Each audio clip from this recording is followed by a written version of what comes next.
जय हिंद साथियों। नमस्कार, आप देख रहे हैं जागो न्यूज। आज तक की बड़ी खबर। भारतीय किसान यूनियन लोक शक्ति के राष्ट्रीय अध्यक्ष शिवराज सिंह, जिनके पास भी मेरी आवाज़ पहुंच रही है, वो कम से कम फेसबुक पोस्ट को शेयर अवश्य करें, ताकि शासन, प्रशासन, सरकार, जनता जनार्दन तक अधिक से अधिक बात पहुंच सके। अगर आप हमको शेयर भी नहीं कर सकते तो फिर आप क्या सहयोग करेंगे? हम तो क्षेत्र से उम्मीद कर रहे हैं कि यह जो लड़ाई आज 12 साल बाद शुरू हुई है, क्योंकि 2013 में हमने अनिश्चितकालीन धरना सलारपुर अंडरपास में दिया था 64.7% के लिए, और उस पर जीत पा करके ही उठे थे। माननीय राकेश टिकैत जी भी धरने को बीच में उठवाने के लिए आ गए थे, लेकिन संगठन छोड़ दिया था, हमने धरना नहीं उठाया था और चेक वितरण करके ही धरना उठाया था। इसी प्रकार आज 40 दिन पूरे हो गए हैं, 41वां दिन चल रहा है। ग्राम रोनिया पर यमुना अथॉरिटी की मांगों को लेकर के धरना चल रहा है। तो आप कम से कम शेयर तो कर ही सकते हैं, ज़्यादा भी सहयोग नहीं कर सकते। तो राकेश सिंह जो सीईओ हैं, उन्होंने जब हमने धरना शुरू किया था तो उन्होंने कहा था, मास्टर जी 56 संगठन हैं, सबकी अलग अलग मांग है, किस किस की मांग को पूरा करें। उसके बाद 2-4 संगठन और बन गए, 5-6 संगठन तो मेरे गांव रोनिजा में ही हैं।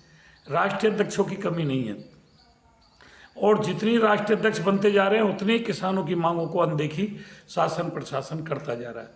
तो आम जनता जनार्दन तो सहयोग कर ही सकती है, अगर राष्ट्रीय अध्यक्ष सहयोग नहीं करते हैं तो। क्योंकि राष्ट्रीय अध्यक्ष तो आज रोज एक नया राष्ट्रीय अध्यक्ष कहीं ना कहीं से आ जाता है। शासन प्रशासन की और सरकार की भी कमी नहीं है। वो कहते हैं कि जी हर राष्ट्रीय अध्यक्ष की अलग अलग मांग है। हमने राकेश सिंह जो सीईओ है, मुख्य कार्यपालक अधिकारी हैं यमुना अथॉरिटी के, हमने उनसे कहा जी हमारी 2 मांग हैं, उन्हें पूरी कर दो आप। बोले जी कौन सी? एक तो यमुना हाईवे का आप आवासीय प्लॉट दे दें, और एक जिन्होंने मुआवजा नहीं उठाया है उनके लिए उचित मुआवजे की घोषणा कर दें, जो भी आप कर सकते हैं, जिन्होंने आज तक मुआवजा नहीं उठाया है। राकेश सिंह बोले ये 2 मांग छोड़ दो और आपकी सारी मांग कर देते हैं पूरी। हमने कहा हमारी सारी मांग हम अपनी छोड़ देते हैं, हमारी ये 2 मांग पूरी कर दो। भाई यमुना अथॉरिटी का जो यमुना एक्सप्रेस वे था, यमुना हाईवे था, उसके 7% की लिस्ट लगा करके इन्होंने स्कूलों में प्रत्येक गांव में टांग दी थी पहले, और जेपी इंफ्राटेक के लिए प्रत्येक जिले में जमीन अधिग्रहण कर दी थी।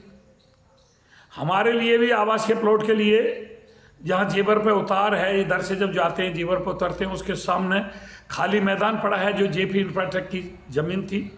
आज सुरक्षा आ गई है तो उसमें हमारे आवासीय प्लॉट लगा दे। प्राधिकरण का क्या जाता है, विकास शुल्क तो ये हमसे लेते ही हैं। और यहाँ तक की बात है, जमीन सुरक्षा की है, ये तो हमसे जमीन का पैसा भी ले लेते हैं। जिस रेट से हमने मुआवजा उठाया उसका पैसा भी वापस ले लेते हैं। 10% प्लॉट का देते हैं, 7% पैसा लेते हैं, 10% और विकास शुल्क लेते हैं। तो प्राधिकरण नो प्रॉफिट नो लॉस में हमें आवासीय प्लॉट देता है। जमीन हमारी रिजर्व है जेवर टोल के पास, खाली मैदान पड़ा हुआ है, उसमें हमारे प्लॉट लगा दें। अलीगढ़ में ज़मीन पड़ी है टप्पल पे, मथुरा में ज़मीन पड़ी है, आगरे में ज़मीन पड़ी है, चारों जिलों में ज़मीन पड़ी है।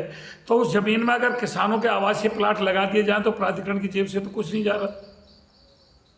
लेकिन साथियों, कुछ क्षेत्रवासियों की कमी है, मेरे किसान साथियों की कमी है, जिन्होंने मुआवजा आज तक नहीं उठाया, चाहे किसी भी विवाद के कारण नहीं उठाया है, वह भी फेसबुक लाइव को शेयर नहीं करते हैं, वो भी धरने पे नहीं आते हैं। ना तन से संग है, ना मन से संग है, ना धन से संग है। और जो यमुना हाईवे के किसान हैं वो भी तन मन धन से साथ नहीं है। तो ये सारी रिपोर्ट एलआई के माध्यम से शासन प्रशासन को जाती है। अरे भाई साथियों, अगर फेसबुक लाइव को शेयर कर दो तो प्राधिकरण से हम जीत की तरफ बढ़ रहे हैं, कुछ ना कुछ लेकर के उठेंगे। और अब के ये जो धरना चला है वार पार की कुश्ती है, इसमें कुछ ना कुछ होगा, लेकिन आपके सहयोग की जरूरत है। भले ही वो 56 राष्ट्रीय अध्यक्ष जो हैं वो हमारा सहयोग ना करें, हो सकता है दफ्तरों में जाकर के हमारी बुराई कर रहे हों, लेकिन आम जनता जनार्दन, आम किसान तो हमारा सहयोग कर सकता है। थोड़ा कहना ज़्यादा समझना। धन्यवाद। जय हिंद, जय भारत, जय भारत से लोक शक्ति।